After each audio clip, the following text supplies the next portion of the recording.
नमस्कार। आपका बात 25 में स्वागत है। और बात 25 में हम यूपीआई की बात कर लेते हैं, यानी कि यूनिफाइड पेमेंट इंटरफेस। इस यूपीआई ने भारत में जो डिजिटल पेमेंट है, जो इंटरनेट के जरिए, मोबाइल फ़ोन के जरिए जो कि लेन देन किया जा रहा है, उसने पूरे व्यापार की, छोटे व्यापार से लेकर बड़े व्यापार तक की पूरी जो करने का तरीका है, उसमें एक अमूलचूल परिवर्तन ला दिया गया है।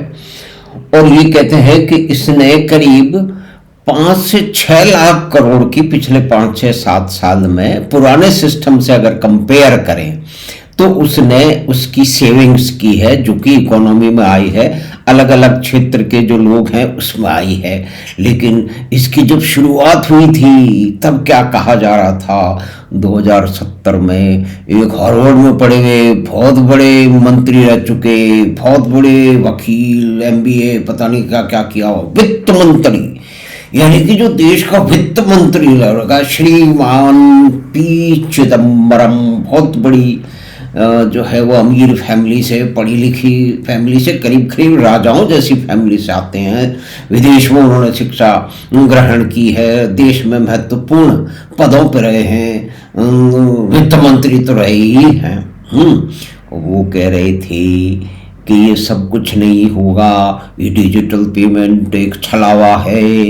एक जो है वो ये कह रहे थे कि 15%, मतलब कितना बड़ा, अगर आपको नहीं मालूम है, आपके पास गणना नहीं है, आपको कुछ उसके अंदर कमी दिखती है तो कमी उसको दूर करने का जो है वो सुझाव दीजिए। और उसमें आप इतने बड़े विद्वान पढ़े लिखे आदमी हैं तो वो बेहतर कैसे हो सकता है वो बताइए।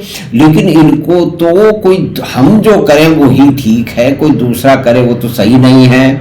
और उन्होंने कह दिया कि इसमें 15% कमीशन चला जाएगा, जो कि पूरी तरह से झूठ है। आज जो है पीयर टू पीयर, यानी कि कोई भी 2000 से नीचे का जो मर्चेंट के साथ में बात होता है तो सारा का सारा पेमेंट मर्चेंट से होता है। और इसका पेमेंट का कमीशन स्ट्रक्चर ऐसा है, पीयर टू पीयर में आप परिवार में, आप दोस्तों में पैसे भेज रहे हैं, उसके अंदर कोई नहीं है ना। लेकिन कोई बड़े अमाउंट है तब कुछ अलग बात है। लेकिन कुल मिला के ये है कि जो उन्होंने झूठ बोला था, जो उस समय व्यवस्था पूरी स्थापित नहीं हुई थी, तो एक बार जो उन्होंने 100 रुपये में से 15 पैसे जनता के पास पहुंचने की बात राजीव गांधी ने कही थी, उसका उलट करके उन्होंने कह दिया, बड़े ही आसानी से कह दिया, क्योंकि उसको कहने का कोई सुझाव देने का, कोई बेहतरी का उनके दिमाग को कोई मतलब नहीं था। क्योंकि हमारे यहाँ देश में राजनीति बहुत ही तीक्ष्ण और निम्न स्तर की होती है। यानी कि हम जो है वो डिफेंस मैटर से भी समझौता कर लेंगे, टेररिज्म हो रहा है उससे भी समझौता कर लेंगे, कोई और नुकसान हो रहा है उससे भी समझौता कर लेंगे, और कुछ लोगों को कुछ कह देंगे, दूसरे लोगों को कुछ कर देंगे। और वन नक्सल के साथ में खड़े बड़े बड़े साहित्यकार, नाटककार, फिल्मकार, अभिनेता अपने गले में पट्टियां लगा के उतर आते हैं कि आई एम ऑल्सो और वन नक्सल। ये जो है वो कई लोगों ने ऐसा किया, आपको याद होगा। तो वास्तविक स्थिति तो ये है, कभी कुछ G20 के दौरान जो जर्मनी के मिनिस्टर आए, उन्होंने एक सब्जी की दुकान पे जाके उससे कुछ सामान खरीदा और डिजिटल पेमेंट किया, और 3 लाख करोड़ रुपए का ट्रांजैक्शन जो है वो फरवरी 2023 तक ही हो चुका था। ये बहुत बड़े बड़े आंकड़े हैं। अब $1 बिलियन कितना होता है? $1 बिलियन कभी करीब 8,300 करोड़ रुपए के आसपास होता है।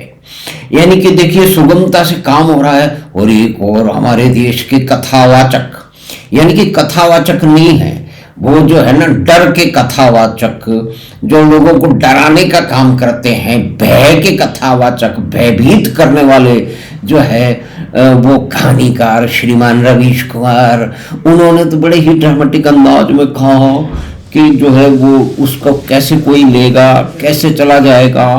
वो जो है वो जो एक रिक्शा वाला वो कैसे पेमेंट लेगा डिजिटल से, एक ठेले वाला कैसे लेगा, एक मालन जो बैठी है बेचारी 70-80 साल की वो कैसे लेगी, यानी कि उन्होंने एक पूरा का पूरा एक पेंट कर दिया कि ये सब जो है वो गरीबों के विरोध में है, ये गरीबों को निचोड़ लेगा और अमीर लोग उससे अमीर बन जाएंगे। इस तरह की धारणा बहुत सारे लोगों में अभी भी है कि एक आदमी थोड़ा सा अमीर बन जाता है तो 50 गरीब हो जाते हैं। तो मैं कुछ प्रोफेसरों से ये पूछना चाहता हूँ कि वो लाखों रुपए की तनख्वाह पाते रहे हैं, तो वो तो उस कंपैरिजन में एक मजदूर के, एक छोटे किसान के और एक छोटे से दुकानदार के कंपैरिजन में, ठेला लगाने वाले कंपैरिजन में तो बहुत बड़े अमीर हो गए।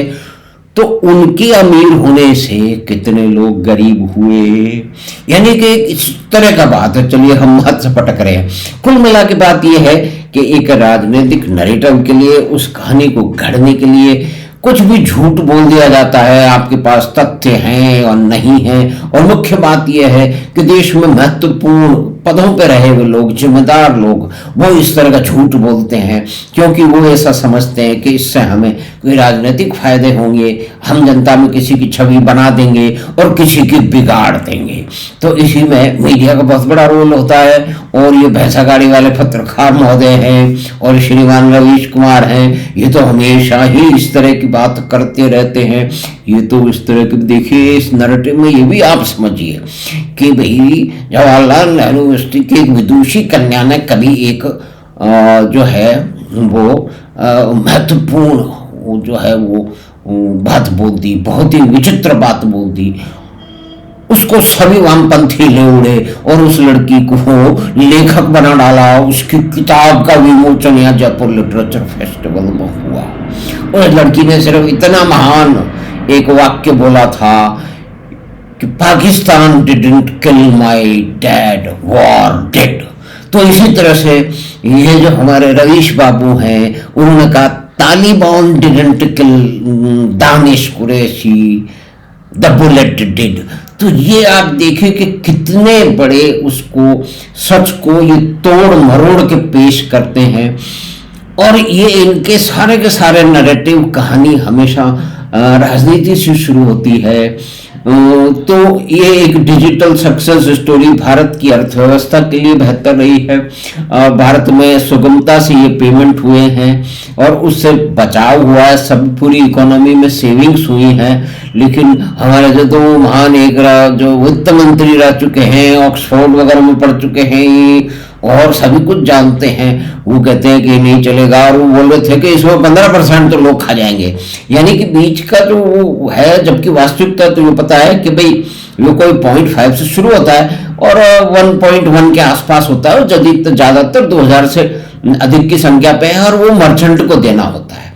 अगर दो भाई या दो दोस्त एक दूसरे को 2000 रुपये भेज रहे हैं, 5000 रुपये भेज रहे हैं, उसके अंदर ये नहीं होता है।